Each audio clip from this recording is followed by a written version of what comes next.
स्वागत है आप लोगों का हमारे YouTube चैनल में। जय हिंद जय हिंदी। हमने आपसे कहा था कि हम बहुत जल्द हिंदी साहित्य का एक नए तरीके से क्लास लेना स्टार्ट करने वाले हैं, जिसमें ऑब्जेक्टिव और डिस्क्रिप्टिव दोनों पर बात की जाएगी। तो आज हम शुरुआत करेंगे। ये हमारा इंट्रो क्लास है। कुछ बेसिक्स पर बात करते हुए हम आगे बढ़ेंगे। आप लोग को क्लास खत्म होने के बाद हम आपको ऑब्जेक्टिव भी दिखाएंगे कि कैसे पूछा जाता है, और जो लोग मेंस वगैरह दे रहे हैं पीसीएस का, जिनको डिस्क्रिप्टिव लिखना है, वैसे तो उनके लिए एक प्लेलिस्ट बीपीएससी हिंदी करके बनी हुई है, उसमें आप जाके देख सकते हैं।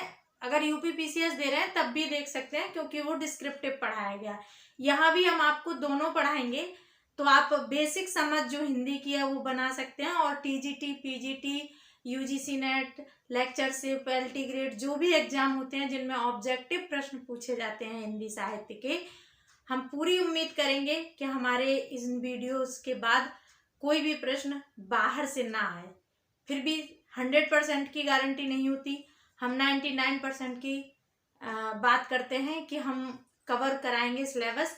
आपका कोई भी प्रश्न बाहर आने का चांस नहीं रहेगा। फिर भी हम ईश्वर नहीं है, पेपर सेटर भी नहीं है। अगर कोई प्रश्न बाहर जाता है तो आप हमारी इस वादा खिलाफी के लिए क्षमा करिएगा। लेकिन फिलहाल हम बात करते हैं हिंदी साहित्य पर।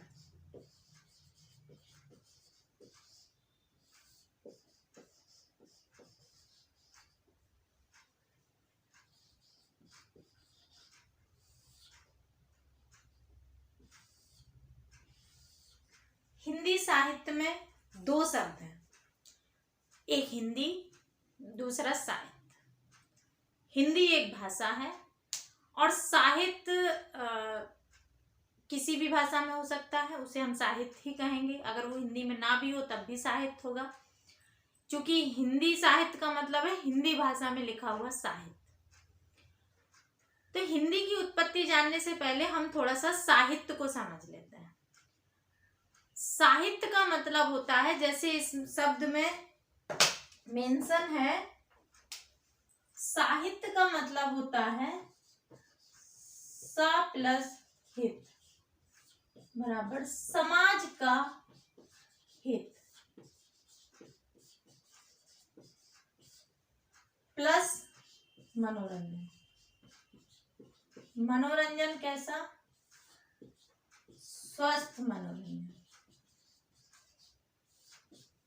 स्वस्थ मनोरंजन इसलिए बोलेंगे क्योंकि चूंकि समाज का हित शामिल है तो स्वस्थ मनोरंजन होगा।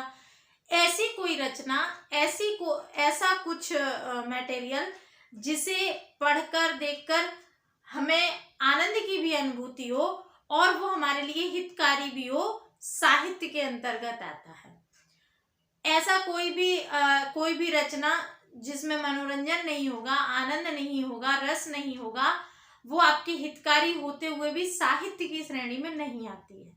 जैसे आप साइंस पढ़ते हैं, विज्ञान की कोई बुक पढ़ते हैं, आप इतिहास पढ़ते हैं, आप भूगोल पढ़ते हैं, ये आपका साहित्य नहीं है, जबकि उसे पढ़ के आपका हित अवश्य ही है, पर वो साहित्य नहीं है। साहित्य का अर्थ है कि आप में आनंद आपको मिले पढ़ के, उसके साथ साथ आपका हित भी हो। केवल मनोरंजन भी के लिए लिखा गया मटेरियल भी साहित्य के अंतर्गत नहीं आता है। जैसे जो जासूसी उपन्यास टाइप के जो मतलब बेकार सी किताबें बस स्टैंड वगैरह पे मिला करती हैं, वो सब साहित्य में नहीं आती हैं। साहित्य क्या है करके एक हमारा अलग से वीडियो डला हुआ है, अगर आप इसको डिटेल में जानना चाहते हैं। क्योंकि ये पूछा नहीं जाता है, पर अगर आप इसे समझने के उद्देश्य से जानना चाहते हैं तो आप उस वीडियो को डिटेल में देख लीजिएगा। अभी हम इतनी ही बात करेंगे, आपसे केवल परिचय करा रहे हैं साहित्य क्या है। तो आप साहित्य समझ गए, अब हमें समझना है हिंदी। हिंदी की स्थिति समझना है, साहित्य की स्थिति हमने समझ ली है।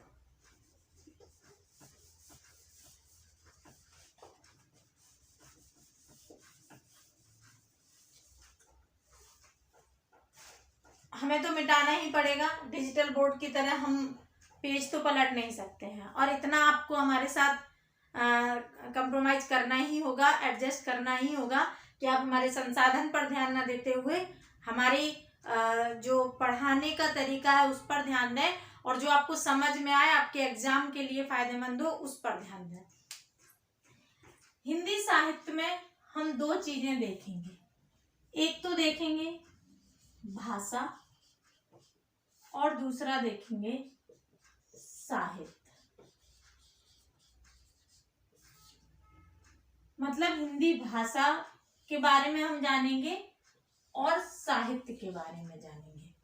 भाषा वो होगी जिसमें साहित्य लिखा गया, और साहित्य वो होगा जो रचनाएं हमारे सामने हैं।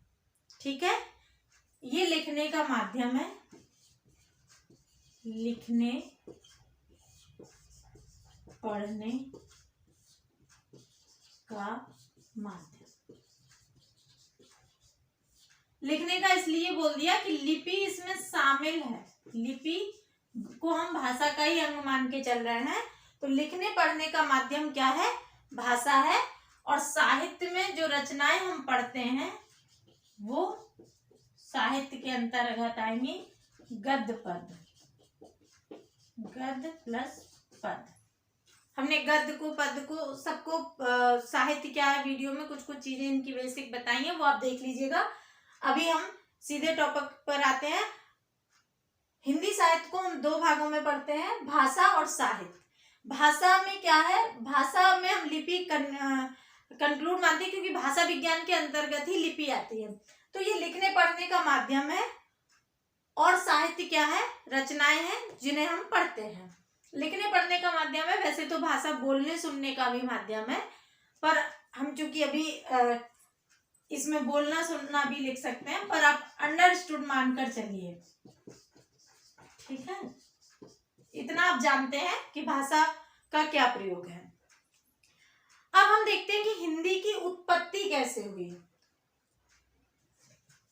हम ये हटाते हैं, हिंदी के बारे में ये तो अभी जो हमने भाषा और साहित्य लिखा, ये किसी भी भाषा के बारे में हो सकता है, हिंदी के अलावा भी, हिंदी साहित्य के अलावा भी अंग्रेजी साहित्य में भी यही होगा, फ्रेंच में भी यही होगा, उर्दू में भी यही होगा, फारसी में भी यही होगा। अभी हमको पढ़ना है हिंदी की उत्पत्ति। हिंदी की उत्पत्ति कैसे हुई ये हमें जानना है। हिंदी की उत्पत्ति मानी जाती है कि संस्कृत के सिंधु शब्द से हुई। कहां से हुई? संस्कृत के सिंधु शब्द से। हिंदी की उत्पत्ति संस्कृत के सिंधु शब्द से मानी जाती है। सिंधु एक नदी है, यानी कि सिंधु नदी के आसपास में जो भाषा बोली गई उसे हिंदी कहा गया, यानी कि उत्तर भारत की जो भाषा है उसे हिंदी कहा गया। तो इस संस्कृत के सिंधु शब्द से हिंदी की उत्पत्ति मानी जाती है। कैसे इसका विकास हुआ? सिंधु शब्द का विकास कैसे हुआ हिंदी के रूप में? तो ईरानी जो थे वो सिंधु को हिंदू कहते थे, सा को हा बोलते थे, चूंकि वो फारसी अरबी का प्रयोग करते थे, और फारसी में ईरानी लोग सिंधु को बोलते समय हिंदू का उच्चारण करते थे। ईरान फारस में आता है, ईरानी लोग फारसी बोलते थे, और फारसी में सिंधु को हिंदू उच्चारित करते थे। शायद वो सिंधु ही कहते होंगे, पर वो हिंदू उच्चारित करते थे। तो हिंदू उच्चारित करते थे, और हिंदू में जब एक प्रत्यय जुड़ा, कौन सा प्रत्यय? एक प्रत्यय जुड़ा, तो इसका अर्थ हो गया हिंदी। तो शब्द बना हिंदी। जब हिंदू में एक प्रत्यय जुड़ा तो हिंदी शब्द क्या बन गया? हिंदी बन गया।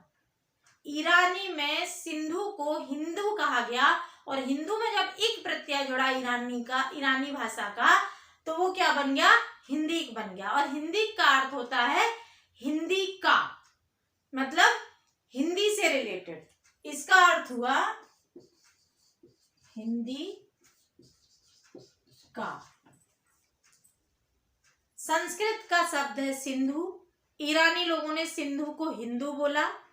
हिंदू में जब इक प्रत्यय जुड़ा तो ये हिंदीक बना, और हिंदीक शब्द का अर्थ होता है हिंदी का, यानी कि हिंदी से रिलेटेड। इसी का जब विकास हुआ, इसका जब विकास हुआ, विकसित रूप क्या बना? यूनानी लोग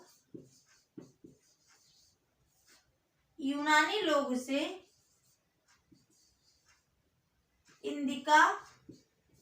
यूनानी लोग इसे इंडिका बोलने लगे, और अंग्रेज इसे क्या बोलने लगे? इंडिया। और यही इंडिया क्या बना? भारत। समझ में आया आप लोगों को? हिंदी शब्द की उत्पत्ति संस्कृत के सिंधु शब्द से होती है। सिंधु शब्द को ईरानी लोग हिंदू बोलते थे। हिंदू में जब इक प्रत्यय जुड़ा ईरानी भाषा का तो इसे हिंदीक बोला गया। हिंदीक का मतलब था हिंद का या हिंदी का, हिंद का या हिंदी का। इसे हिंद का भी समझ सकते हैं, हिंद का या हिंदी का। और हिंदी शब्द का ही विकसित रूप यूनानी लोगों ने इसे इंडिका कहा, और अंग्रेजों ने इसे इंडिया शब्द कहा। अंग्रेजों ने क्या बोला? इंडिया बोला। तो आपको समझ में आया होगा हिंदी की उत्पत्ति। यही हिंदी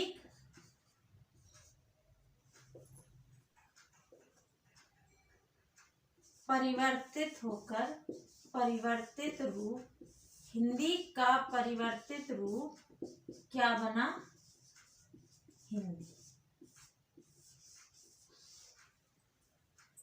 क्या बना? हिंदी। हिंदी साहित्य में, हिंदी की साहित्य हमने आपको समझा दिया।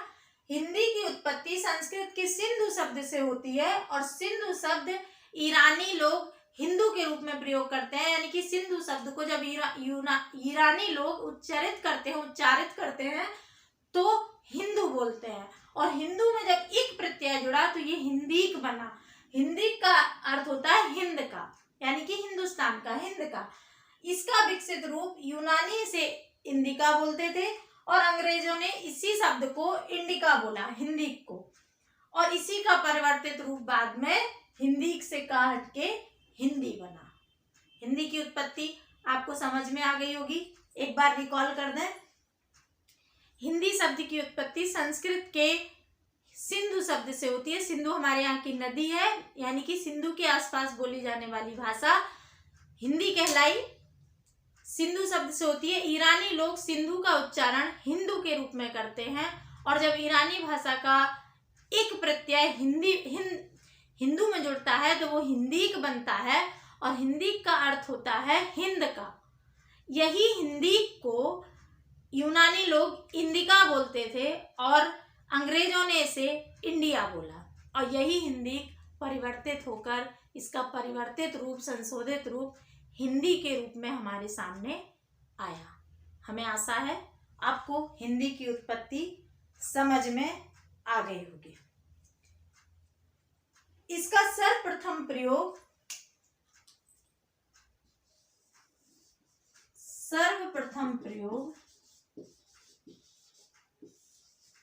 इसका सर्वप्रथम प्रयोग 1424 में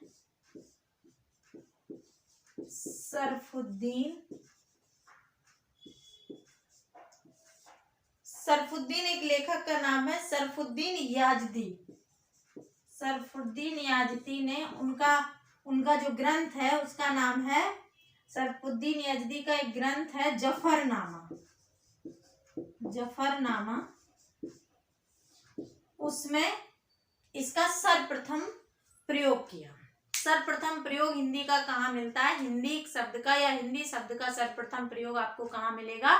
सरफुद्दीन याजदी की पुस्तक जफरनामा में, जो 1424 में आई थी। समझ रहे हैं आप, उस समय अपभ्रंश का दौर था। एक और बात आपको कह देना चाहते हैं, बहुत लोग हिंदी और उर्दू को लेके कंफ्यूज रहते हैं। कंफ्यूज क्या, चूंकि समय ही ऐसा चल रहा, दौर ही ऐसा चल रहा है। जो काम पहले अंग्रेजों ने किया था अभी भी वही काम हो रहा है, आज के हमारे नेता लोग भी वही काम करते हैं। हिंदी और उर्दू जिसको लेके इतने विमर्श होते हैं, बहस होती हैं, ये हिंदी और उर्दू अलग नहीं थे। इसे मिटा के मैं कुछ लिख के बताती हूँ आपको।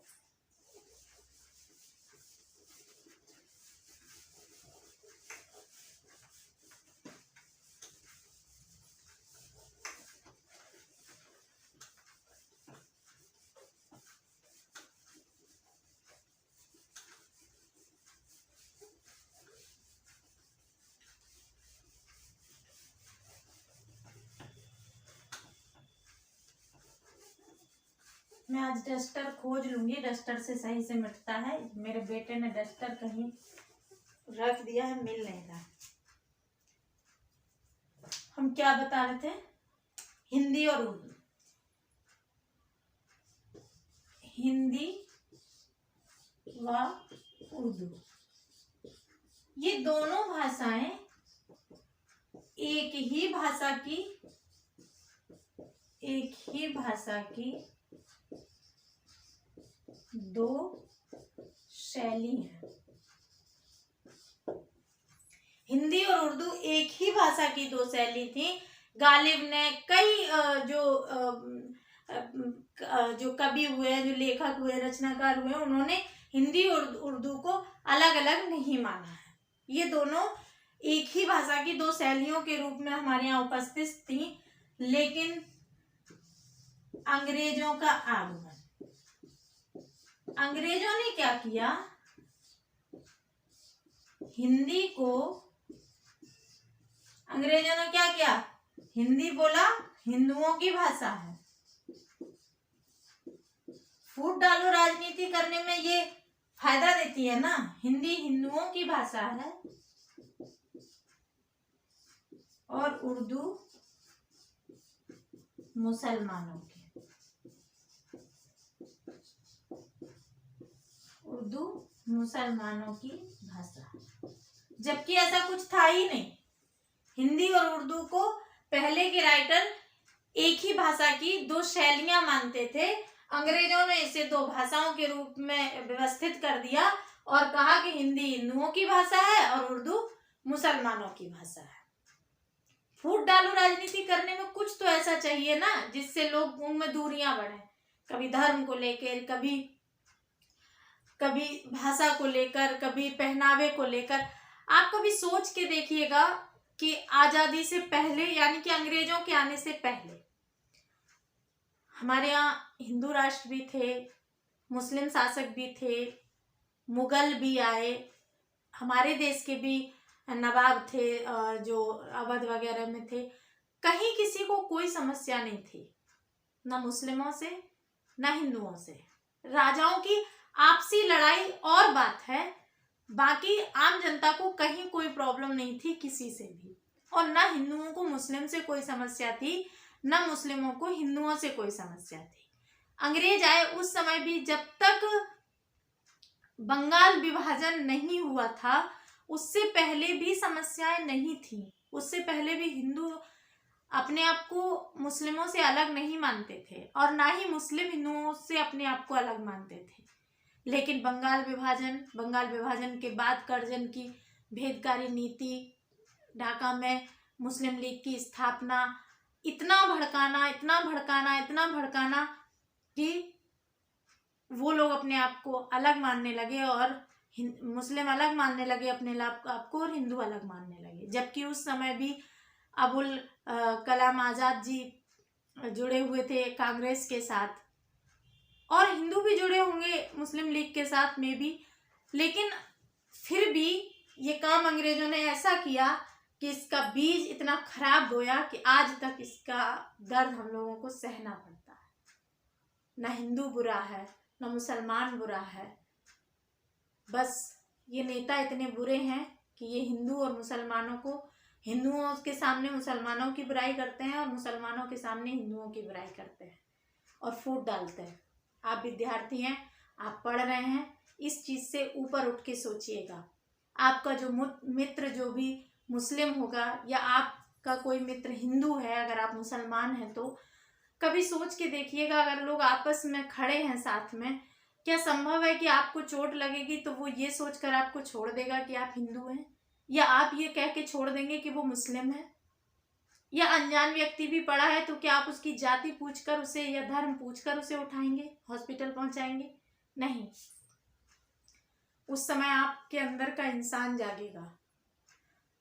तो कभी कभी इंसानियत जगाने से अच्छा है हमेशा हम अपने अंदर की इंसानियत को जगाए रखें। हमारा देश विविधता पूर्ण देश है। जब विविधता को हमने स्वीकार ही किया है, जब अनेकता में एकता हमारी पहचान है, तो क्या हिंदू, क्या मुस्लिम, क्या सिख, क्या ईसाई, क्या तमिल, क्या तेलुगु, सब एक है। हम भाषाएं ना भी समझें तो भाव तो समझते ही हैं। हमारे तुलसी बाबा लिख के गए हैं कि हित अनहित पशु पक्षियों जाना। पशु पक्षी भी हित अनहित की भाषा समझता है।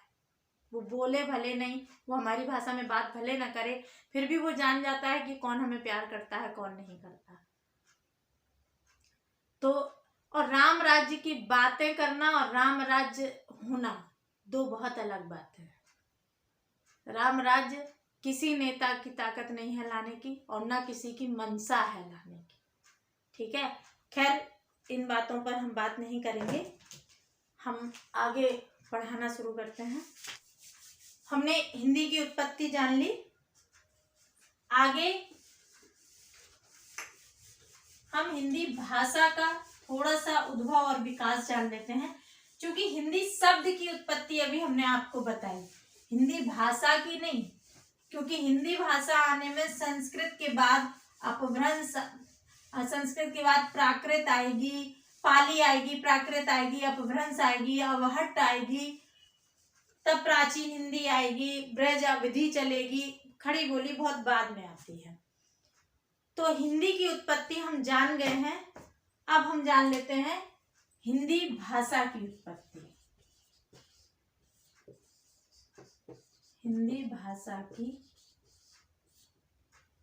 उत्पत्ति या इसका उद्भव लिखें तो शब्द ज्यादा अच्छा लगेगा। हिंदी भाषा का उद्भव हुआ विकास, क्योंकि इसका विकास हुआ है धीरे धीरे, ये अचानक नहीं आई। संस्कृत से बिगड़ते हुए पाली, प्राकृत, अपभ्रंश, अवहट्ट होते हुए ये हिंदी में कन्वर्ट हुई है।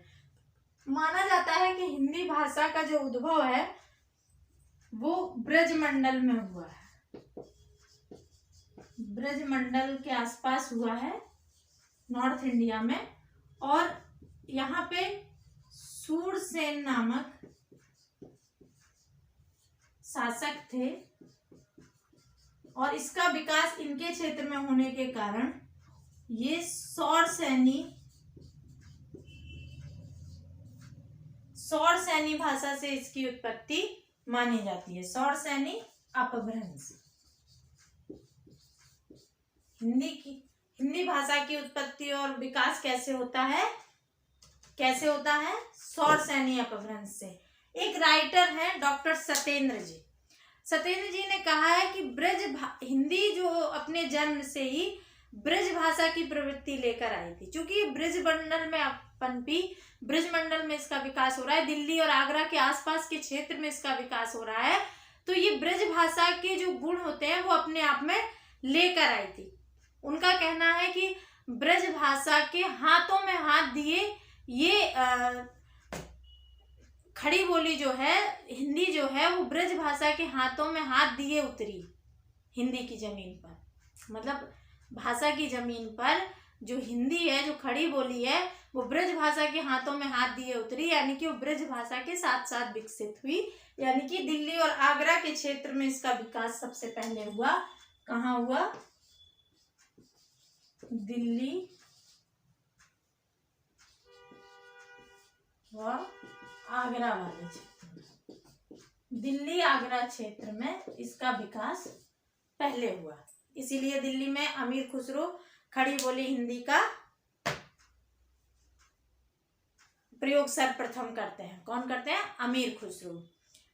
आगे हम आपको हिंदी साहित्य का इतिहास पढ़ाएंगे अगले वीडियो में। ये इंट्रो क्लास थी, इसमें हमने आपको साहित्य बताया, भाषा बताई, हिंदी शब्द की उत्पत्ति बताई, हिंदी भाषा का विकास बताया। ये बातें एक इंट्रो के रूप में हमने आज बताई। आपसे पूछी जाती हैं, आप प्रश्न उठा के देखिएगा। प्रश्न पूछा जाता है कि हिंदी भाषा की उत्पत्ति कहाँ से मानी जाती है? सौरसेनी अपभ्रंश से, प्राकृत से, पाली से, ऐसे करके। तो ये आप बता सकते हैं। प्लस हिंदी शब्द की उत्पत्ति सिंधु शब्द से हुई, वहां से भी प्रश्न आता है। तो उत्पत्ति पर भी प्रश्न आते हैं, आप देख लीजिएगा प्रश्न सॉल्व करके ऑब्जेक्टिव में। उसके अलावा अभी हम हिंदी साहित्य का इतिहास पढ़ाएंगे। उससे पहले उसके हिंदी साहित्य के इतिहास के बाद हम आपको ऑब्जेक्टिव प्रश्न इस चैप्टर से करवा देंगे, तो आपको आइडिया हो जाएगा कि कैसे प्रश्न पूछा जा सकता है। अगर आपके पास पुराने पेपर हो तो आप उन्हें देख सकते हैं। ठीक है, हमारे साथ जुड़े रहने के लिए धन्यवाद।